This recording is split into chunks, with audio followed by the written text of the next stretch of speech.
Hi, this is a talk I gave recently at PHENIX Lab in Paris, and in the recording, the title slide was cut off, so I'm just adding here another title slide. This talk was geared towards a broad general audience of chemistry, physics, and engineering researchers and students, so I hope there is something for everybody. So here's the rest of the talk. And so I will say a few things about just basics of NMR and MRI, and then describe, highlight two areas of applications that we've been working on and how these techniques are how we have used these techniques in those fields. So for example, applied to batteries, lithium-ion batteries, rechargeable batteries. And then also I'm going to talk about nuclear spin singlet states, which is relevant to long-term information storage and potentially, and they could be relevant in the area of what is called quantum cognition, which is a somewhat controversial subject, but I think that's also why it is interesting. So I hope there will be something for everybody here. And if not, I'd be happy to answer questions further at the end. So starting with NMR spectroscopy, so it's used in of course in many different areas, and sometimes you can't even recognize that you're talking about NMR spectroscopy. But let me just highlight this one thing. And this one slide, I like to say actually gets you a lot of mileage in terms of understanding what you can do with NMR spectroscopy. So you put a nuclear spin in a magnetic field and it's surrounded by electrons as sort of indicated here, and you put it in a magnetic field, the nuclear spin can align with or against the field. If it's a spin 1/2, you might have more energy levels for higher spins. So you have this energy gap in a magnetic field, and this you can equate to resonance frequency, which is the Lama frequency. And a lot of NMR phenomena are just based on this one equation here. The other thing that's useful to remember is this frequency is in the radio frequency range, like 100 megahertz, 400 megahertz. So that's important for a number of things. First of all, you know right away that the energies are much, much smaller, for example, than for visible spectroscopy. And that affects population differences and signal sensitivity. So a lot of this can be derived from here. And the other thing I'll say here is that the electron environment influences the magnetic field because the electrons shield the nucleus from the field, and that's where you get chemical shielding from, and that's where all the chemical information derives from in NMR spectroscopy. And let me also say that this one equation gives you access to understanding also how magnetic resonance imaging works. So, and I'll say a few more things about that. So one big reason why NMR spectroscopy has been very successful in many different areas is because it provides very localized information. So in a complex molecule, you could assign individual resonances to all the different atoms. It doesn't always work, but in the majority of cases, you can really resolve the resonances of a huge number of atoms or nuclear spins. And that's due to the electron environment, which shields the nuclei in a very characteristic way.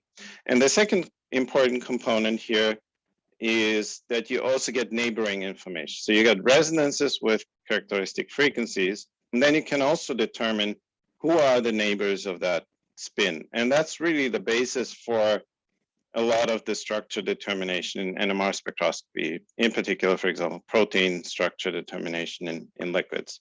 And this works through the J couplings. In solids, you have additional interactions that can be helpful, but there are some additional challenges.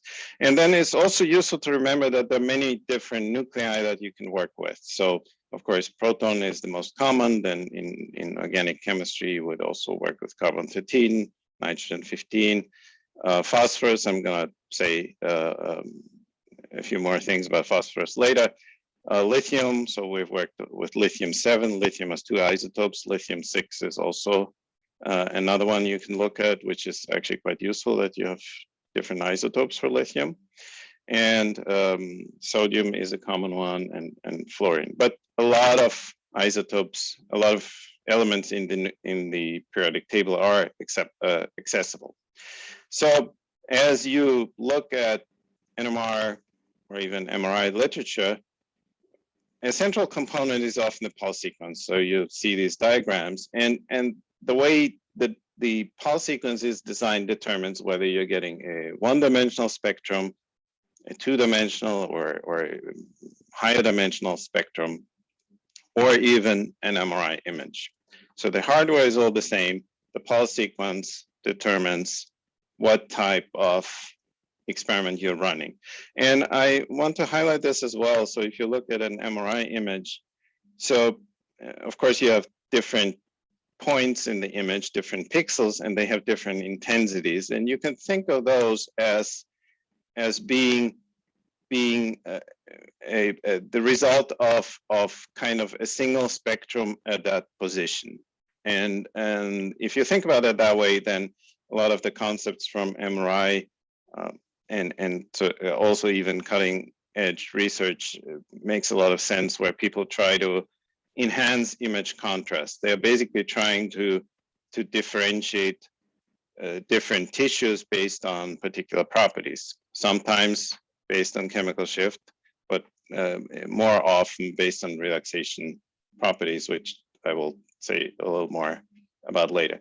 And I want to, as part of this broad overview, also say just a few more things about MRI, because often you, if you're not in the field, it is not so obvious how they're related.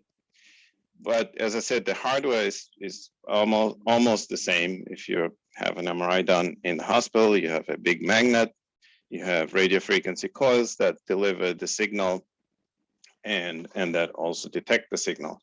So but the main difference between NMR spectroscopy and MRI is that in addition to a static magnetic field, which by the way is quite a strong field, typically 10 of Tesla or maybe stronger, in addition to the static magnetic field, MRI, which just to relate to what I said earlier, here you have the Lamarck expression, the resonance frequency expression. So if you're just measuring a tube of water, you get one signal.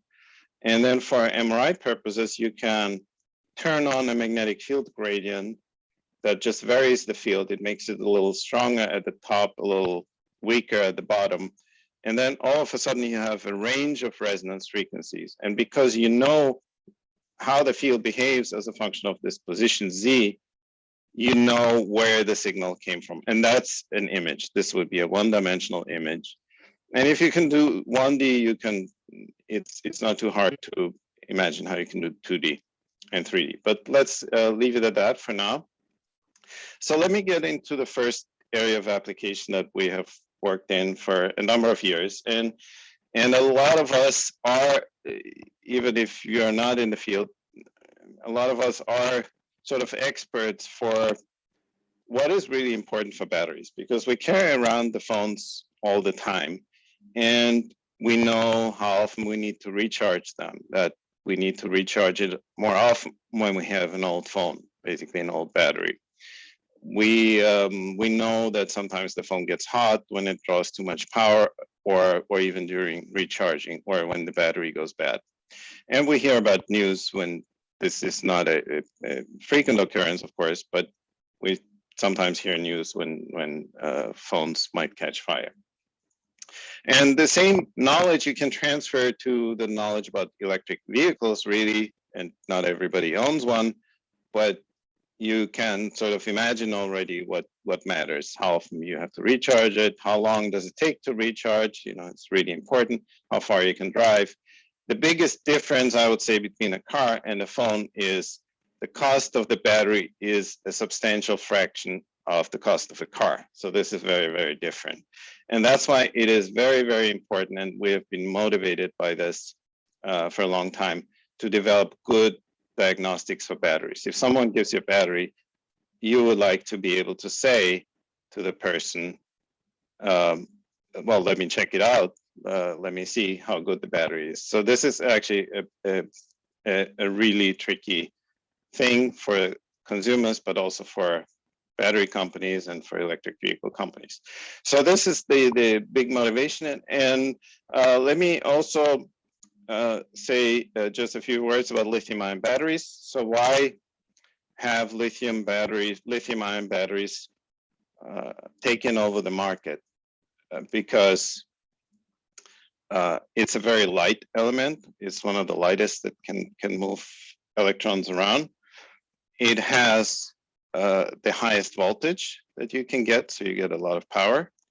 And the processes of insertion and extraction from both electrodes that have been developed and for which the Nobel Prize was awarded recently, those processes are very, very reversible. So you can cycle it many, many times. And these three components really made lithium-ion batteries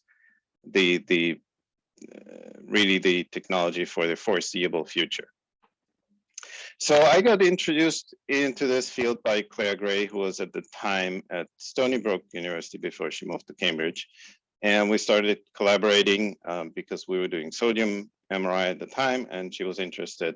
She asked me whether we could do lithium imaging in situ in an electrochemical cell. And I was introduced to this problem of lithium dendrite formation, in particular on lithium metal anodes. Lithium metal anodes are considered because they're potentially very high energy electrodes. And as you charge them, especially if you overcharge them by accident, you will grow a lot of these microstructures, which are called then often dendrites, or they can be called lithium microstructures. And they degrade performance, but they can also then lead to actual short circuits. And here is an SEM image of such structures. And what I always thought from the start was really, really fascinating, because it was a very different way of doing NMR spectroscopy and MRI. How you can distinguish between lithium dendrites and the lithium metal anode. They're both metallic lithium. They differ in morphology. So the bulk electrode is here, which is ideally a just flat metal plate. And then you have these porous structures growing on top of it. And what was first identified by Bhattacharya in Claire Gray's lab was that you can distinguish between those two entities by the fact that this is a porous structure, and the radio frequency can penetrate these structures very easily, but it will decay very quickly as you enter the metal. So that this was really, really fascinating to me at the time. So electromagnetic radiation doesn't like to enter a conductor. That's why you have poor cell phone reception in an elevator, for example. And but if it's a porous structure, it has no problem. And so you get a huge signal from these areas, and you get a small signal from these areas. And that's how eventually then we did the lithium-7 MRI of in situ in a cell. We see the electrodes here, and then we see this big signal after charging, which is the dendrites. We see how much there are and where they grow. And again, the signal is bigger, not because there's more there, it's because it's a porous structure. And these morphological features can be further characterized. For example, one can identify changes in these resonance frequencies based on whether they're small dendrites, large dendrites, even based on orientation. And these are not really chemical shifts, as you call them in NMR spectroscopy. These are susceptibility shifts. So if you have an object and it's magnetized, and you're looking at this one spin here. So this spin will feel the external magnetic field, but it will feel the contributions from all the other spins around it. And then you can imagine that this field felt in the center here will be very different if you have a morphological structure of this form. So it will depend on the shape, it will depend on the orientation as well.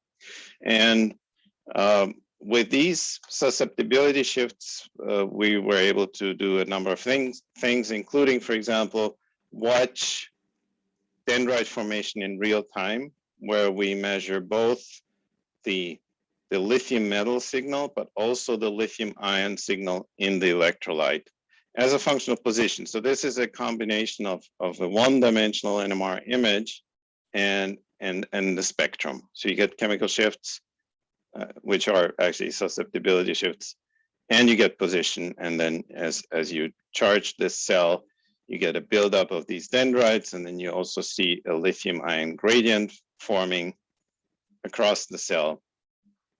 And since you have information on both the liquid compartment and the metal and the dendrites, we thought this would be a nice method to test certain lithium dendrite growth models. So there are some models that tell you when dendrites start forming and how quickly they're forming and how much of the dendrites you're going to have. And we use this model here, which is based on SANS time, which tells you how long it takes before the dendrites are forming. And what's nice about this model is there are very few adjustable parameters. First of all, the current density you define, you set the current. The concentration, the electrolyte concentration, you have control over that. And then there's just the transference number, which you can measure in other ways. And the only other thing this model says is it only actually works above a certain critical current density, and above that critical current density, the agreement was actually really, really good here.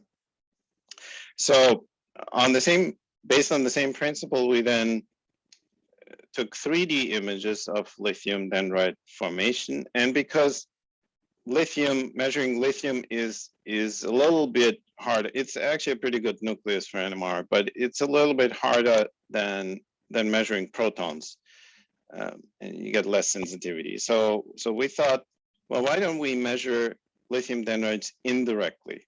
So we have lots of protons in the electrolyte. We can measure those and just take a negative image. So whatever. In doing so, what we're really looking at is displaced volume, and in this approach with this negative image, we got 3D snapshots of lithium dendrite formation. So little did we know that this put us on a path to actually study even commercial batteries, because as I said in the beginning, one of the motivations one of the motivations is someone gives you a battery, you want to test it, and what can we do with a commercial cell? And it's quite a bit harder than making a cell in the lab just for NMR purpose, because there are other components in there and it's bulky. And by the way, it's enclosed in a conductive casing, so you cannot penetrate the radio frequency inside. So this is just, I'm not going to talk about this much here, but I just want to highlight that we've used basically the same principle of measuring susceptibility shifts by measuring susceptibility shifts outside of the battery. So we put a compartment filled with liquid water around the battery and measure the magnetic susceptibility distribution within the battery with this approach in pretty much the same way as these susceptibility shifts work in the other cases for the dendrites that I just described. So I'll leave it at that, because I really want to get into the subject of also probing dynamics. So a lot of this was about structure, and a lot of the power of NMR spectroscopy derives in many fields, derives from giving you structure, but also dynamics. So if you put the spins in a magnetic field, then you're going to have a Boltzmann distribution between the energy levels. You're going to have slightly more spins that are pointing up and then are pointing down. And as you apply a radio frequency pulse, you will promote some of these spins to the up level, and you have a non-equilibrium situation. And then if you let the system just sit there, over time, of course, it has to go back to equilibrium. And this process is we call NMR relaxation, and characterized by the time constants T1 and T2. T1 would characterize the speed at which this Boltzmann population difference is reestablished, and T2 actually characterizes the speed at which coherence is lost in transverse magnetization. But they, both these processes are based on the presence of fluctuating magnetic fields in the sample, which in the end give you access to dynamics information. So let me highlight the three most important relaxation mechanisms that link the observables that you get in NMR spectroscopy to dynamics information. So perhaps the most important one is dipolar coupling. So here's the spin that you're looking at, and then you might have lots of surrounding spins. These could be within your molecule, or it could be just in the solvent.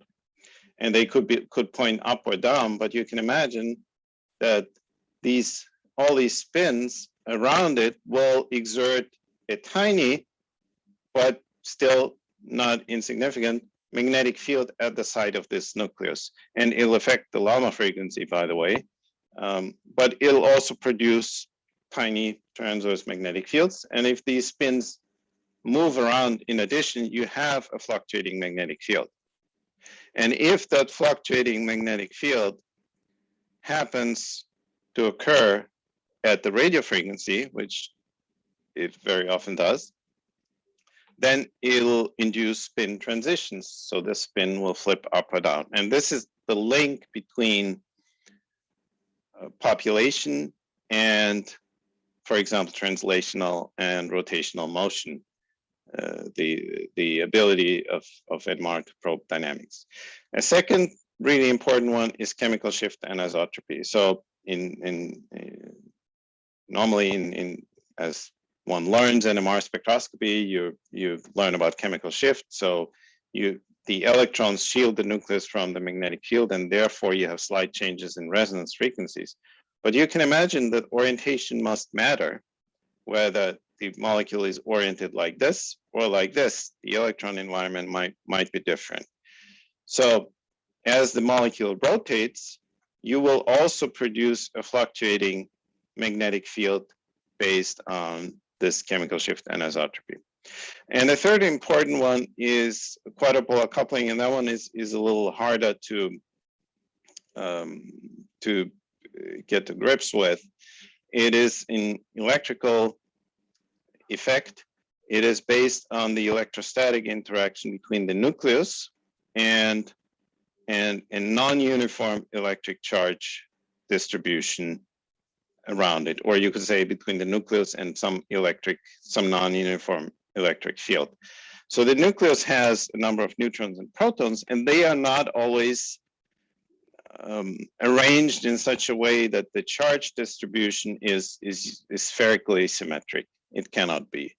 And so you have some kind of this oval or ellipsoid that can be used to represent the nucleus and its charge distribution. And you can imagine that there will be a difference between the energies between such an arrangement and such an arrangement. And that's the origin of the quadrupolar coupling.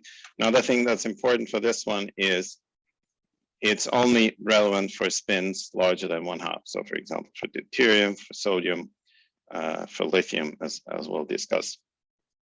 And I should say, of course, I'm quite aware that in your lab you have the world's experts in studying relaxation in experiment and also in molecular dynamics of, in this case, of ions in aqueous solutions. And I was quite inspired by that work, actually, to study what we were curious about. So we wanted to study how lithium relaxation properties, T1 and T2, vary with concentration of lithium ions in solution. And why would that be important? So in a battery electrolyte, for example, you actually have pretty high concentrations of lithium in there, upwards of 1 molar. And if the electrolyte dries up, it may be even much higher, and there may be a heterogeneous distribution of concentrations in your sample. Now, typically in a lithium-ion battery, you don't have an aqueous solvent, so but there are some proposals that at high concentrations in aqueous solution, you can extend the stability window of the cell. You can increase the voltage over which an aqueous solution would be stable. And so we started studying an aqueous solution. Of course, one could do similar studies with an organic solvent, with a real lithium-ion battery electrolyte. And I'll show you some results, but basically it was not clear what kind of model we should establish to explain those results. And this is where molecular dynamics simulations are really, really helpful. And in this case, we used OpenMM because it was a little easier to set up the lithium and the ionic solution. And then we studied quadrupolar relaxation. So we used a purely classical molecular dynamics simulation here, and we used a quadrupolar interaction based on a point charge model. So we have classical molecules, classical atoms everywhere, and we use partial charges for all these atoms here, and of course also for lithium.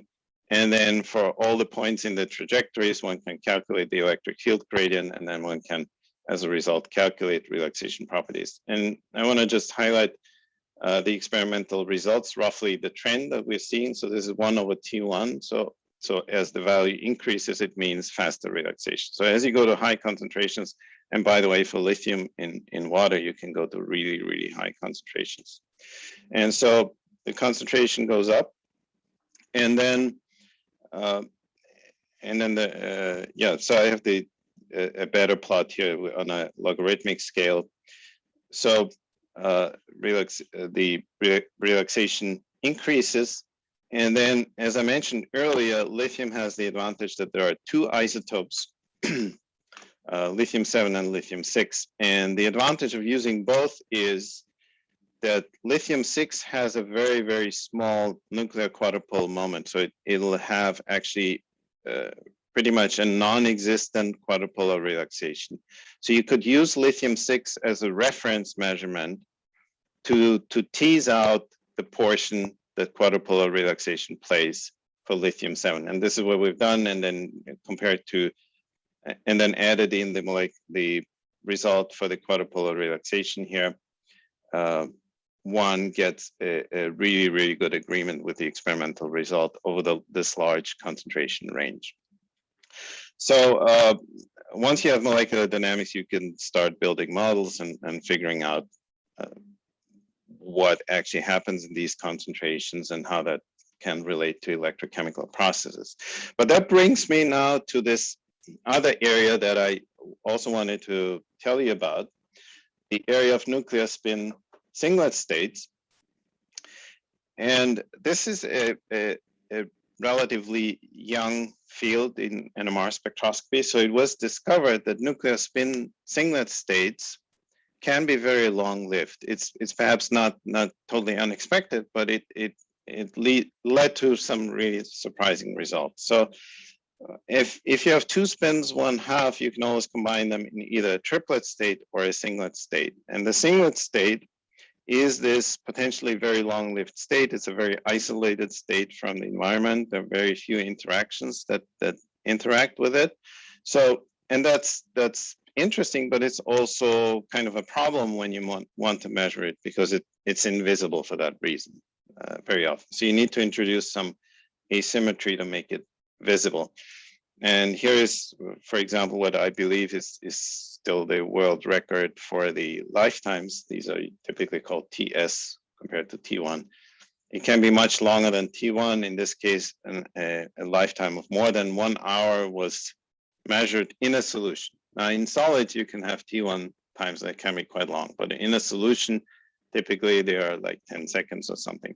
So it was really, really surprising to a lot of people that lifetimes can be really, really long. So at that point, there are some really interesting questions. Can we use singlets for polarization storage? And what limits the singlet lifetimes?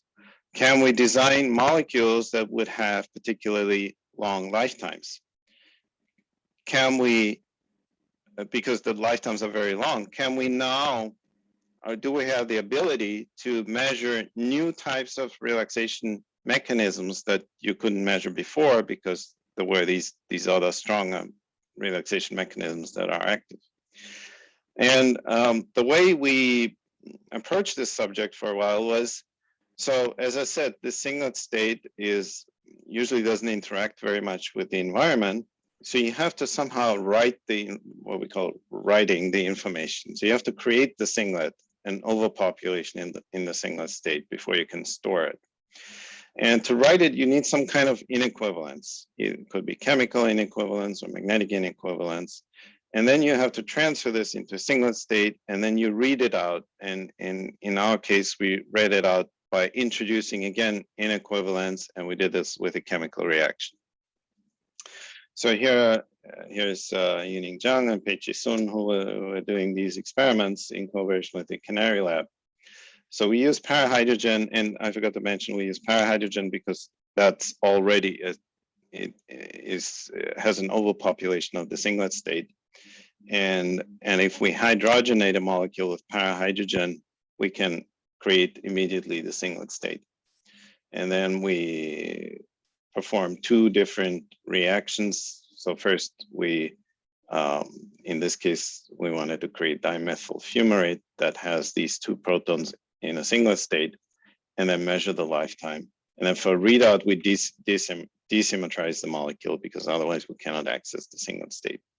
And the lifetimes that we got were much shorter than we expected. We were hoping that this would be very long, and this was sort of anticlimactic at that point. But one thing we noticed was that there is an issue with oxygen in solution. So usually you have always a tiny bit of oxygen in your solution, even in water. And because oxygen is paramagnetic, it leads to rapid relaxation. So you have to take care to remove oxygen very well. So we thought we did that. We thought we were very good with removing oxygen, but it was hard to do, especially you have these two additional reactions within the NMR tube. So, but calculations really showed that this is most likely the biggest limiting factor. And then another factor can be chemical shift anisotropy. And for that, you can do measurements at different magnetic fields. And this was done by using sort of this fishing line approach where you move the sample to different magnetic fields during the waiting time. And so you can regulate the amount of chemical shift anisotropy that you get in your relaxation. And I know that Fabien Farage in Paris has a much more sophisticated setup to do these kinds of things.